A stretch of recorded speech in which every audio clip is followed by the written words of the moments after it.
Hi guys, magandang hapon. Mainit na hapon guys. So, nandito ako sa labas guys. At sabi ko sa inyo, ako ay may pupuntahan.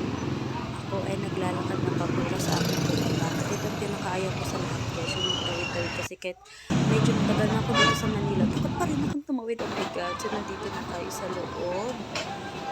At may dala na akong basket. Kahit ang bibilin ko lang naman is Sunrock sabon and sabon. Yan lang naman yung bibilhin guys. Ang OA ni ate, nagbinasket-basket pa siya. So mag-ikot-ikot muna tayo dito guys. So parang naisip ko ay, wag na lang akong mag-ikot-ikot. Baka mamaya mapabili pa ako ng wala sa oras. Tapos yung pera ko is budgeted lang. So yun lang talaga yung binili ko guys. At dito na tayo ngayon. So yan. Pipila na tayo para tayo na ay makauwi. Bayad na.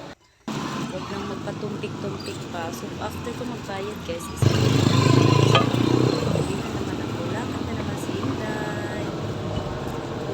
Walking lang. At bigla kong naisip, ang sarap mag-merienda ngayon. Ano ba yung magandang merienda tayo? So, dahil gusto kong makatipid, punta ako sa Saging Saba. So, yan na lang. Bumili na lang ako niya ng saging, guys. At ayan na nga, lulutuin ko na siya. Nilagyan ko ng plastic para hindi magkaroon ng yun. So, yun lang, guys. Bye-bye. Thank you so much for watching. I love you all.